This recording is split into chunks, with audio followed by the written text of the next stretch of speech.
ہیکل سلیمانی در حقیقت ایک مسجد یا عبادت گاہ تھی جو حضرت سلیمان علیہ السلام نے اللہ کے حکم سے جنات کی مدد سے تعمیر کروائی تھی تاکہ لوگ اس کی طرف منہ کر کے یا اس کے اندر عبادت کریں۔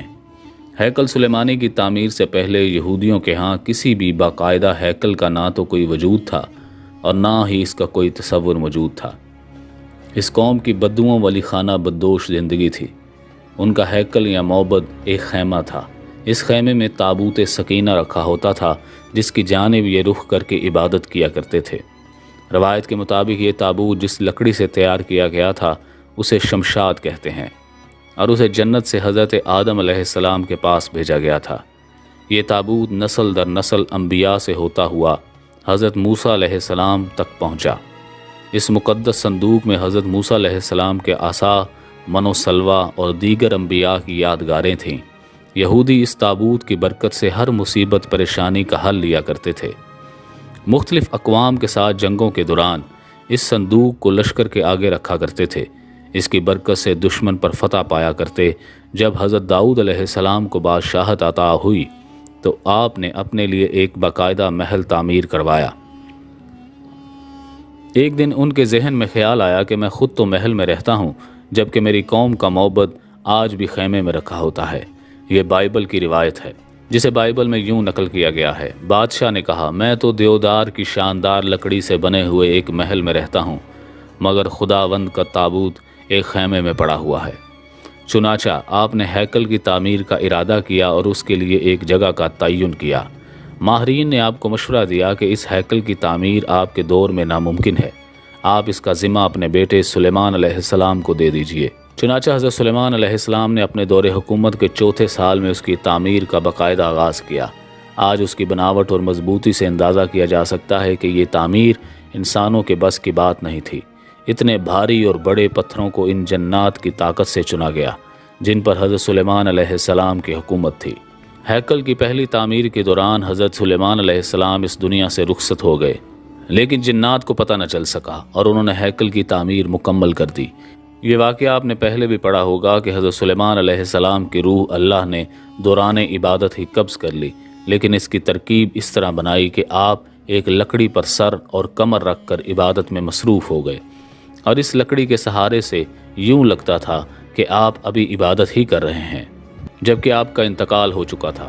بہرحال یہ ہیکل، معبد یا مسجد بہت عالیشان اور وسیع و عریض تعمیر کی گئی تھی۔ حضرت سلیمان علیہ السلام کی وفات کے بعد اس میں 3 حصے کر دیے گئے تھے۔ بیرونی حصے میں عام لوگ عبادت کیا کرتے، اس سے اگلے حصے میں علماء جو کہ انبیاء کی اولاد میں سے ہوتے ان کی عبادت کی جگہ تھی۔ اس سے اگلے حصے میں جسے انتہائی مقدس سمجھا جاتا تھا اس میں تابوت سکینہ رکھا گیا تھا۔ اس حصے میں کسی کو بھی داخل ہونے کی اجازت نہیں ہوتی تھی سوائے سب سے بڑے عالم یا پیش امام کے۔ وقت گزرتا رہا، اس دوران بنی اسرائیل میں پیغمبر معبوس ہوتے رہے۔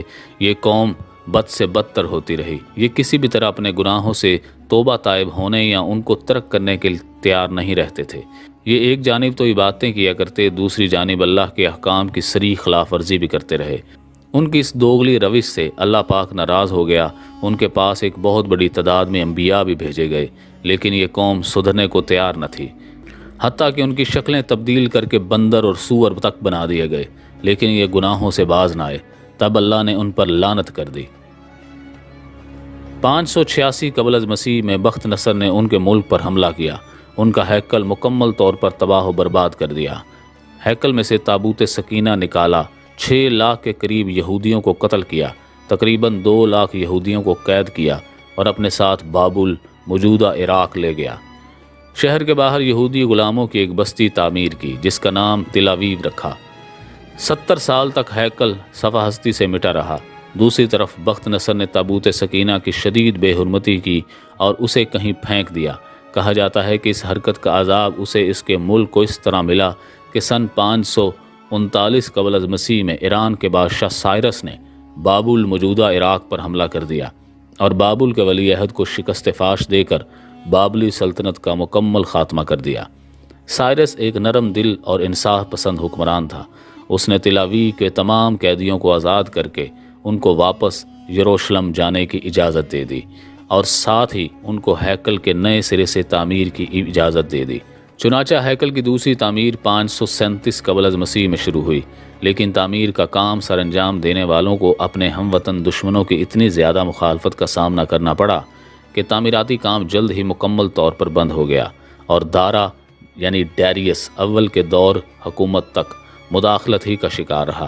اس کی حکمرانی کے دوسرے سال میں حضرت زکریا علیہ السلام نے وہاں کے گورنر زروبابل اور سردار کاہن یوشوا کی حوصلہ افزائی کی، وہ ہیکل کی تعمیر ثانی کی دوبارہ کوشش کریں۔ انہوں نے مثبت رد عمل کا اظہار کیا اور پوری قوم کی پرجوش تائید اور ایرانی حکام اور بذات خود بادشاہ کی عشیرآباد سے ہیکل ثانی اپنی اضافی تعمیرات سمیت 4.5 سال کے عرصے میں 515 سے 520 قبل از مسیح میں پایا تکمیل کو پہنچا۔ لیکن اس بار اس میں تابوت سکینہ نہیں مل سکا۔ اس کے بارے میں آج تک معلوم نہیں ہو سکا کہ بخت نصر نے اس کا کیا کیا۔ کچھ لوگوں کا کہنا ہے کہ اس مقدس صندوق کی مزید توہین سے بچانے کے لیے اسے اللہ پاک کے حکم سے کسی محفوظ مقام پر معجزانہ طور پر چھپا دیا گیا، جس کا کسی انسان کو علم نہیں، لیکن یہودی اس کی تلاش میں پورے کرہ ارض کو کھود ڈالنا چاہتے ہیں۔ ایک اور دلچسپ بات، عام طور پر تاریخ دان ہیکل کی 2 دفعہ تعمیر اور 2 دفعہ تباہی کا ذکر کرتے ہیں۔ تاریخ کے مطالعے سے ایک بات سامنے آتی ہے کہ ایسا نہیں ہے۔ اس ہیکل کی 3 بار تعمیر کیا گیا، لیکن اس کے ساتھ ہی ایک دلچسپ کہانی وجود میں آئی۔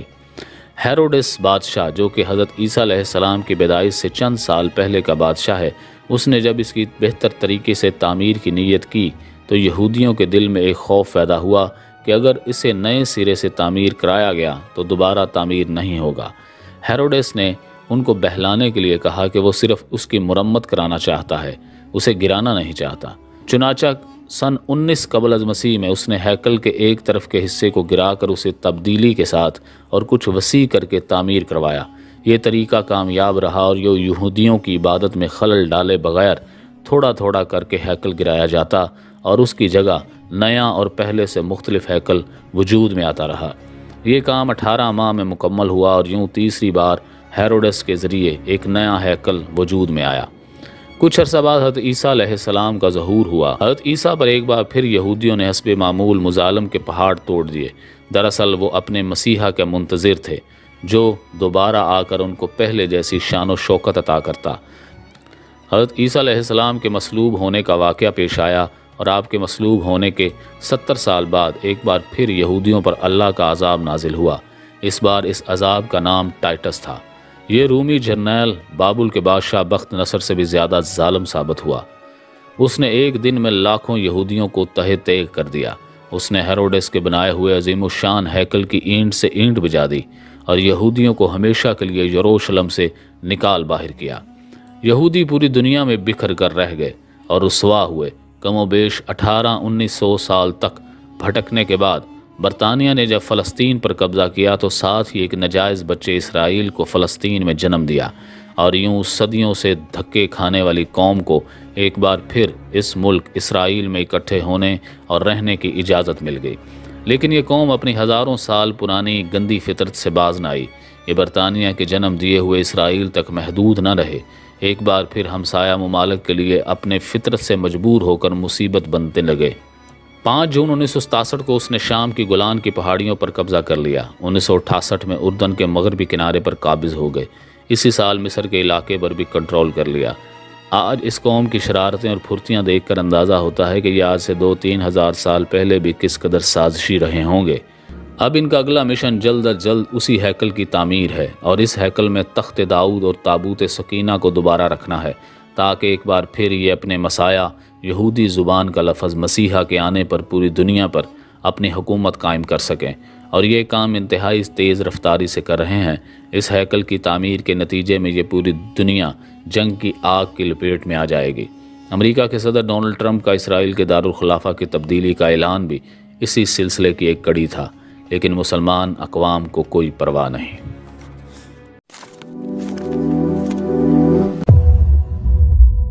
داستان ٹی وی آفیشیل کی مزید ویڈیوز کو دیکھنے کے لیے چینل کو سبسکرائب کیجیے اور بیل آئیکن پر کلک کر دیجیے تاکہ ہماری ہر نئی آنے والی ویڈیو آپ تک بآسانی پہنچ سکے۔